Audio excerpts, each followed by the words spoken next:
Hi there, this is Mark Edelman, speech-language pathologist, and welcome to the teaching of talking.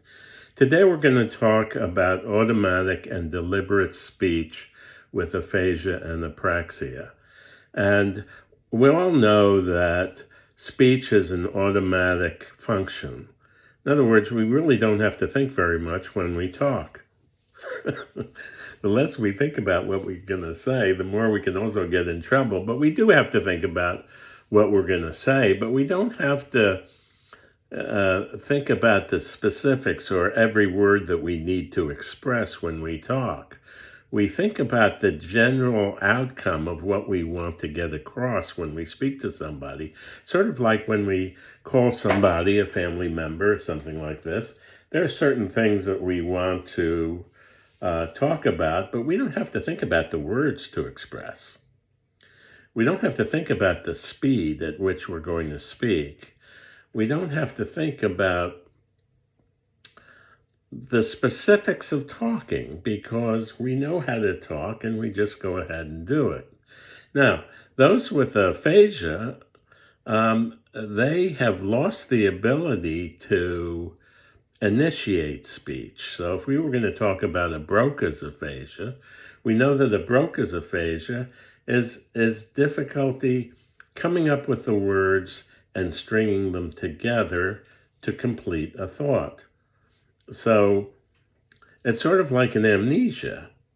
An amnesia is when you don't have a memory for something. And so what may happen with people with aphasia is they might want to express something, and then they start to express it, but the words are not there. It's sort of like an amnesia. It's like they've disappeared. And so what we learn is that speech for many with aphasia cannot be automatic again, okay? And so what people with aphasia, especially the severe to profound aphasias, need to be able to do is they need to be able to learn to speak. Now, they've already learned to speak. They've got a vocabulary somewhere in their brain, but they can't seem to grab the words that they need to express a thought. And so therefore they go to the speech therapist. Now, what does the speech therapist do? The speech therapist reviews with them the words that are necessary for them to speak and has them practice saying those words in a conversation. Or that's how we do it with the teaching of talking. We do it within a conversation. And so we talk about things and we stimulate single words.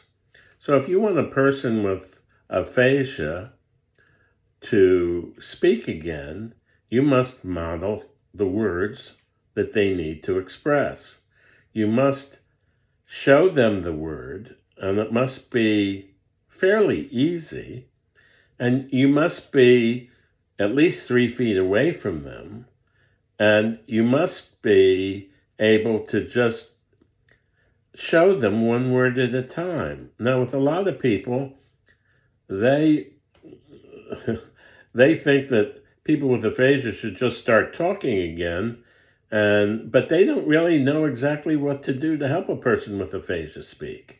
And one of the first things they must do is they must model the words that the person with aphasia needs to express again. Not in an iPad, not in flashcards, not necessarily in word lists, but they must, for the best result, stimulate those words at the time the person with aphasia needs them. And if they do that over and over again, just like teaching a child how to speak again, what does a mother do? She always says the same word and uses that word in a certain context, whether it be feeding the baby, toileting the baby, dressing the baby, going out with the baby, all that. The mother has certain words that she repeats in those contexts every day. And an interesting thing happens. The child who is learning to speak hears those words in specific contexts, in specific situations, each and every day. And before long, they can anticipate what those words are going to be, and they start saying them. It's just like the idea of a cookie. Okay, kids love cookies or crackers or something like that. And so when you give them a cookie or a cracker and you say it, and you do that every day, within a very short period of time, the individual says it. Now, the focus of this video today is just to remind you that for people with aphasia and apraxia and dysarthria, you must teach them how to deliberately speak. Because if they try to do it on their own automatically, it doesn't happen. Now, what many people think is, well, they should come around. Well, they're going to get better. Well, we'll wait a while before we start speech therapy, okay? They think that speech will recover very much like getting over a cold or a flu. But what they soon learn is that if they don't start stimulating the individual, if they're not teaching them the words that they need to use each and every day, if they're not modeling those words, if they're not saying those words in a single word or a one or two word combination, if they're not doing that, then typically what happens in most cases is the individual stays the same. So with people with severe to profound aphasia, they don't necessarily recover speaking by staying home and watching TV or whatever it is. They don't do that. They must be engaged.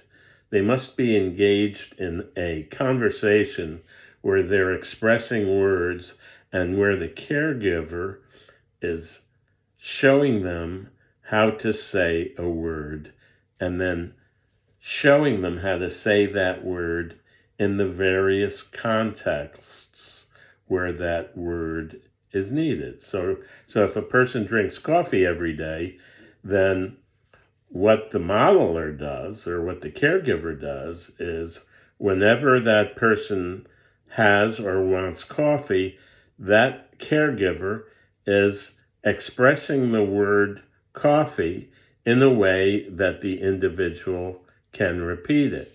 Now you might ask, well, what happens if they can't repeat it? Well, if they can't repeat it, either we make the word easier or we understand that that individual may have an apraxia, and the therapy for an apraxia is very different. The therapy for an apraxia is teaching them how to make the sounds of speech. Now, a person, if they're going to learn to talk, must be able to make all the sounds of speech and must be able to imitate the sounds of speech. And if a person cannot imitate the sounds of speech, then you can't stimulate words, you can't teach them words. What you have to do is you have to teach them how to make the speech sounds of speaking again. And that's what we do with apraxia therapy. So this video has been just a short review of the fact that people with apraxia and aphasia and dysarthria have to learn how to produce speech deliberately. They can't just talk automatically like they used to. And to do that, they must have a model, someone who says the word for them and uses that word in a context where that word is necessary. And that's the process. Okay, and then once they master single words, then we go to 2 words, then we go to 3 words, then we go to 4 words. It's a very sequential type of therapy.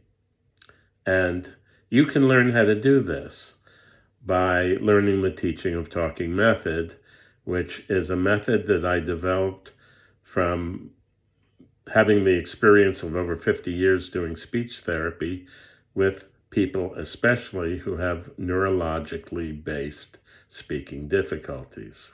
So if you've liked this video, we hope that you'll give us a thumbs up. And down beneath the video are a bunch of links if you want to have a free initial get acquainted visit with me. You can click on the link below.